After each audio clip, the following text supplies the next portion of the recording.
welcome to the SVG-TV news for Tuesday, February 23rd. I am Khalil Kato with the details. Lead scientist monitoring the Soufriere volcano, Dr. Thomas Christopher, has projected a high probability of the effusive eruption continuing for quite some time, as against it stopping or becoming explosive. In an interview with the UWI Seismic Research Center weekly program, Soufriere Today, Dr. Christopher said that based on what is happening to the new lava dome, the volcano does not pose any immediate threat to the people of St. Vincent and the Grenadines. However, the activities must continue to be closely monitored. I guess there are different likelihoods of each scenario. I think the most likely option right now is for it to stay effusive. It doesn't rule out the possibility that it can go to explosive, and it does not rule out the possibility that it could stop. But based on what we see, if it's a purely effusive eruption, you would probably expect it to go on for a bit longer than 2 months.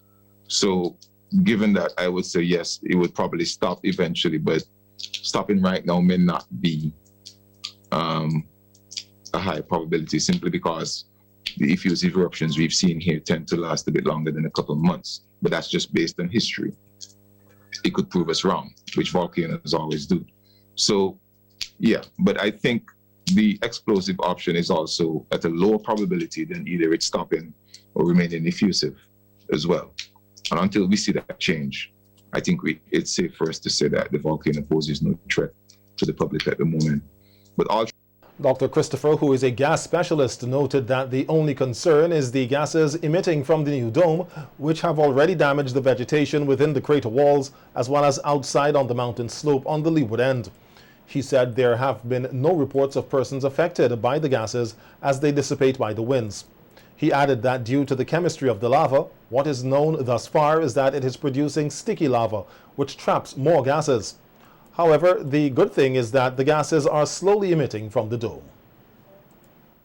Familiar with Soufriere and who's gone up to that crater, what they would have noticed is that the crater itself is built from lava flows. So at some point in time in the volcano's history, it was erupting lavas which were not as sticky as the ones now. For some reason, which I don't know, it started building domes in its eruptions. And dome building eruptions are more dangerous than these ones that generate lava flows. And for one simple reason: stickier lavas tend to trap gases, and gases drive explosions. So the fact that this volcano is generating an effusive eruption and generating a dome is a very good thing, because you mean the gases can escape fairly slowly and there's less risk of an explosion. If they were to start coming out fast, then that would be a problem. This is the last week Dr. Christopher will be leading the monitoring team, as he is expected to return to the Montserrat Observatory. The rotation of lead scientists is, however, expected to continue.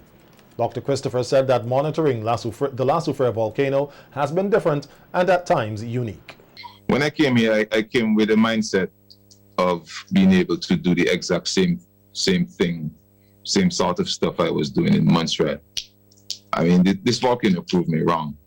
You know, the system is quite different, and the kind of signals we're getting is quite different. And I had to adjust what I do in Montserrat to fit this eruption.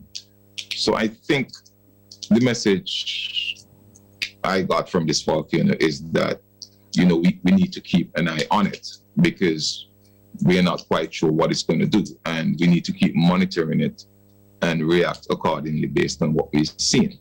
So I think the main message is that we're going to try our best to keep our monitoring to the optimum. We're going to inform NEMO about what we think the volcano is doing, and the people of St. Vincent need to be aware that NEMO is the voice in terms of what is happening at Soufriere. Prime Minister Dr. Ralph Gonsalves today gave his support to a number of areas which he said the United Nations Security Council should add to its mandate in addressing the challenges of climate change and global security. PM Gonzalez was at the time delivering a brief address at the opening of a high-level meeting of the Security Council under the theme Maintenance of International Peace and Security, Climate and Security Debate on Climate Change while maintaining peace and security. PM Gonzalez told the meeting that there needs to be timely reporting on climate-related issues as well as training of persons targeted specifically on climate matters and security.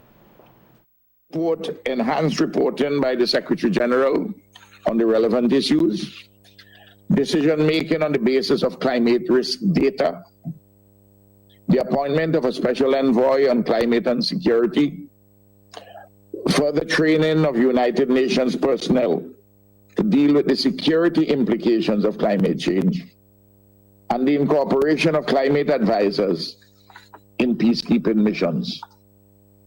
In crafting its mandates, the Security Council should also pay close attention to what the respective governments of conflict-affected areas outline as their principal climate security challenges and approaches, including in their nationally determined contributions and national adaptation plans.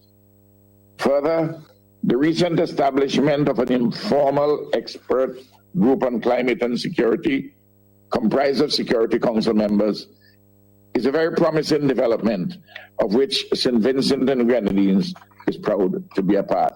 Dr. Gonzalez said that the future threats to international peace and security posed by climate change is evident in the Caribbean, making specific reference to Haiti, a CARICOM member state. Stand in solidarity with conflict-affected countries where climate change exacerbates food insecurity and humanitarian crises, stokes conflicts over resources, fans the flames of political turmoil, and creates significant socioeconomic challenges. Our sister island, Haiti, is among the most susceptible to the impacts of increasingly intense and frequent climatic hazards. These natural disasters hit Haiti very hard, partly due to the felling of its forests, the misuse and abuse of woodland resources, and the requirement to pay externally imposed debts. PM Gonzalez said support of adaptation and resilience in climate-vulnerable settings must be executed by the UN Security Council for it to fulfill its mandate. He noted that here in SVG, the impacts of climate change continue to be felt, which have far-reaching challenges. Climate change is an existential challenge to us all, but it continues to affect disproportionately the most vulnerable among us, including small islands and conflict-affected countries. As a small island developing state, St. Vincent and the Grenadines knows all too well the impact of increasingly intense climatic shocks due to unique vulnerabilities and structural rigidities and fragilities. In our Caribbean region, it has become distressingly commonplace for an entire year's GDP to be washed away by a hurricane overnight, even as we are hindered by a lack of sufficient access on favorable terms to the global financial architecture. The virtual debate was chaired by the UK's Prime Minister Boris Johnson. Since receiving 5,000 doses of the COVID-19 AstraZeneca vaccine from Dominica almost 2 weeks ago, St. Vincent and the Grenadines, under the National Vaccination Program, has vaccinated well over 1,000 persons. This is according to infectious disease specialist and member of the COVID-19 task force, Dr. Gerald Thompson. In a telephone interview this afternoon with SVG-TV News, Dr. Thompson says the vaccination program will be ramped up in the coming weeks as the island is expected to receive over 40,000 AstraZeneca vaccines from the government of India. We passed our 1,000 vaccine mark. We received 5,000 oxygen AstraZeneca and, as you know, 20 of the Sputnik. I think we have quite a lot of people who are waiting for this next phase of Sputnik to arrive. And we are also expecting the 40,000 doses of the other AstraZeneca where we are really able to go to another level in terms of promotion. So in terms of the program right now, even though it is geared to healthcare workers and to possible health, also approach to other individuals of all ages, while it's over the age of 18 and no upper limit. I think we are now looking to step things up once we are able to get those additional 40,000, so that we never have a situation where we don't have, and that where when we push the major campaign, we actually have sufficient vaccine on hand, on island, to be able to do a mass vaccination. While many persons remain skeptical about taking the vaccine, largely due to misinformation, Dr. Thompson said the science and data from countries that have vaccinated tens of thousands of persons are showing that the vaccines are working, not only to prevent severe COVID-19 symptoms, but also transmissibility. Good news in the sense that some real-world data has now come out from Scotland, Israel, and England. They have now given out literally tens of thousands of doses in the UK right now, coming up to, you could say, 1.2 million people. Shows some significance where after 28 days, 81% of those with the Pfizer are protected in terms of the disease, no hospitalizations and so forth. And with the AstraZeneca, it was even higher, 91%. In England, they were showing that under 65 years old, the risk of catching COVID, while it did not completely stop it, it reduced it by 70%. And after the second dose of the Pfizer, it reduced it by 85%. In the case of the AstraZeneca and so forth, it was similar figures. And in figures out of Israel, also very encouraging, showing that they're able to reduce hospitalization, they were able to reduce severity almost 100%, and they were able to reduce transmission. Dr. Thompson said there have been quite a number of alternative medicines suggested in place of being vaccinated, and that persons should desist from spreading false information and encouraged individuals not to take unapproved and untested medical advice or products. To encourage persons, there are medications that are not approved for COVID-19. Taking colloidal silver, silver accumulates in your body and it actually turns some people blue. And in terms of other medication like Donald Trump's hydroxychloroquine, studies have been done extensively that show no benefit from hydroxychloroquine, and we don't want a situation here in St. Vincent and the Grenadines where people are being encouraged by certain persons pretending to be doctors to self-medicate on these type of medication when there's absolutely no approval at FDA, at World Health Organization for the use of these medications for COVID-19. And I'm hoping that persons who are doing this desist from doing so. The infectious disease specialist also reminded persons of who should be front and ready to be vaccinated based on their health conditions. No doubt that persons who are more vulnerable are those who are diabetic, hypertensive, those with chronic arthritis, those sickle cell cancer, people who have had cancer previously, and generally persons who are more elderly. As one gets older, the immune system starts to get more dull.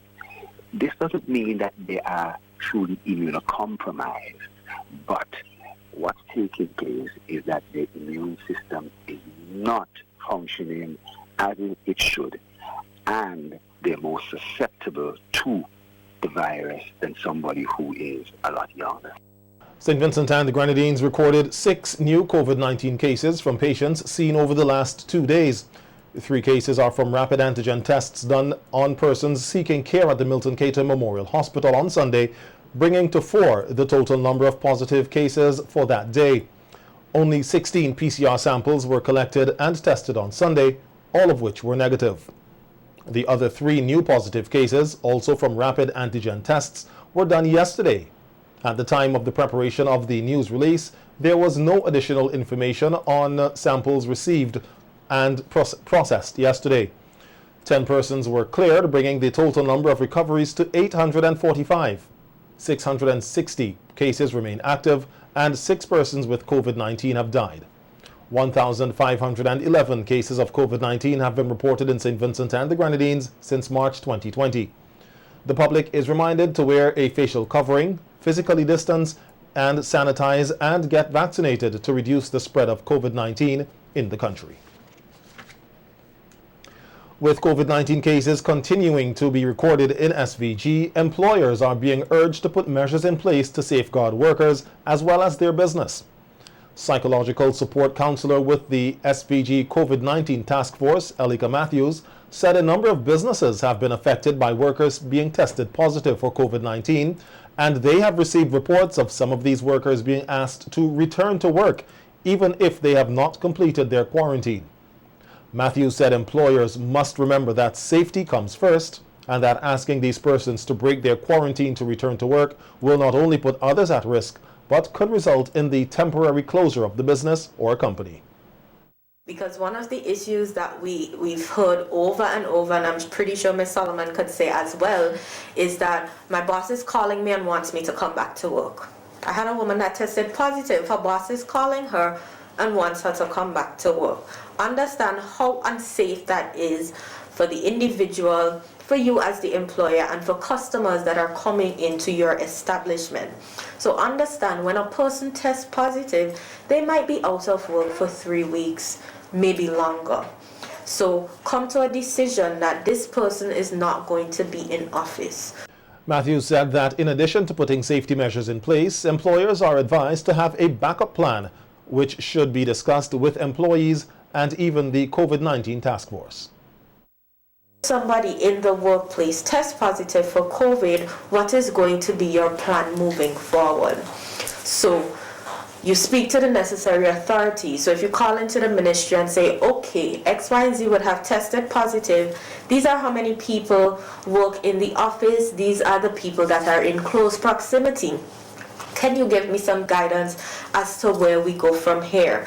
And make sure that you come to a decision, okay, as a staff, this is who needs to get tested. When that comes up, being mindful. Do I have to get a relief staff? Can this person work from home? What are the measures that I'm going to put into place should somebody test positive? What are measures that I'm going to put into place should I have to close down my business for a little bit to sanitize? And that is what has been worrying people, especially people with small businesses, and not being able to be afforded the opportunity to just close down. Meanwhile, parents are also urged to check with their children who may be silently suffering due to the COVID-19 pandemic. Until that problem becomes too serious or until it's a little further down the road. So we want to start by encouraging family members to have that initial conversation with your child and then continue having that conversation. So be a continuous conversation where you as a parent checks in to see, how are you doing today? Yes, we might be seeing them every day, but we might be seeing a child in passing. Have you stopped to check in to say, how are you doing? Because as we said, school is now online, and socialization is a big part of a child's life in that they want that interaction with their peers, and they're now not going to have it. If parents can come together and say, okay, let's have a Zoom call, that's one way to utilize technology, in that let's Zoom with members of our class just so that they can have that interaction, just so that they can chat. I've seen some parents doing that, and that has been very useful in keeping that bond, keeping a certain level of socialization. The execution of criminal sentences agreement between St. Vincent and the Grenadines and the Republic of Cuba was signed today by Prime Minister Dr. Ralph Gonsalves and Cuba's Ambassador Jose Manuel Ventura. PM Gonsalves said that the agreement would allow for both countries to make agreements to have persons convicted in either state transferred to the home country to serve out their sentences. If a Cuban is sentenced here in St. Vincent and the Grenadines, this agreement permits the process for us to send that person back to Cuba to serve his or her sentence. And the same thing, if a Vincentian is found guilty of any offense in Cuba and is sentenced to a term of imprisonment, the respective parties, the governments can say, well, let's have the person do their sentence here. Ambassador Ventura says the agreements further strengthen the relations between both SVG and Cuba. It's a moment for us. With the signing of the Execution Criminal Sentences Agreement, our people and government ratified the will to continue strengthening bilateral relations. Clear demonstration of the bond of brotherhood and cooperation that bind us. On behalf of the Cuban government and people, I wish to reiterate our gratitude to the Vicentian government and people, especially to Conrad Gonsalves for the solidarity and accompaniment all these years. Meanwhile, the Cuban ambassador used the opportunity to thank Prime Minister Gonsalves and all Vincentians for their continued support and voice on different platforms for Cuba, including the blockade and the nomination of the Cuban Brigade for the Nobel Peace Prize. Never forget the support you have given us in our battle against the USA blockade, your pronouncement against sanction, and the Henry Rees Medical Brigade nomination for Nobel Peace Prize, among many other examples. I would like to reiterate to you, Conrad Ralph, that the Vicentian people and government will always be able to count on our friendship, solidarity, and cooperation. Police are investigating the circumstances surrounding the death of Christopher Graves, a 67-year-old watchman of Vermont, whose partially decomposed body was discovered in the vicinity of the Emerald Valley Casino in Vermont on Sunday. Police say, according to their investigations, Graves, who was employed as a watchman at the casino, was discovered by residents in the area at about 8:45 a.m. on Sunday. A post-mortem examination was conducted on the body to ascertain the cause of death, and it was concluded that Graves died as a result of multiple blunt trauma injuries to the chest and back of the head. The death of Christopher Graves marks the 5th homicide recorded for the year 2021. Persons with information pertaining to this investigation are asked to contact the Assistant Commissioner in charge of crimes at 456-1339 or the officer in charge of major crimes at 456-1810, or any police officer or station you're comfortable with. The police say all information will be treated confidentially. Investigations into the incident are ongoing. Minister of Education Curtis King is appealing to parents to desist from giving children chores during their scheduled e-learning classes. In a telephone interview with SVG-TV News, Minister King said that children have been reported to be missing the online classes because they had to do chores assigned by their parents. King said he is disappointed that too many students with the capacity to engage in the online classes are not doing so because of these situations. There is another challenge which we believe parents have control in this case, and if the parents exercise that control, we can surmount this particular challenge. That is to say that when students are supposed to be logged in, they are being asked to do chores. And we believe if the parents could reorganize in such a way that the students would not be required to do chores at the given times when classes are supposed to be going on. One, there are still too many students who have the capacity to log on but are not doing so. Minister King says that he has been getting fairly good feedback about the delivery of the online teaching, as teachers now seem to be more comfortable using the e-learning platform. We had some issues, especially with teachers making the adjustments to the new platforms, especially in the case of the primary schools. But since then, we have been getting fairly good feedback that teachers are in fact quite comfortable now with using the system. We had some challenges, for example, where students were even locking out teachers out of the system, but teachers have more control now in that they have dealt with that issue. And we have seen an improvement in terms of the delivery of the online teaching. The Education Minister, however, added that there are still some challenges being faced, including the lack of devices by some primary school students. King said they have been working on these challenges and recently distributed some tablets to students who are from homes that are economically challenged. We have been trying, in the sense that some parents who are from the more challenged homes economically, we had a few tablets and we were able to distribute these. We were able to distribute these to those parents, at least some of them. We continue, though, to encourage parents where the situation is they don't have enough devices to take one of the plans being offered by the providers, okay? And they would know because they have been promoting, the providers have been promoting their packages so that they could have their students log in.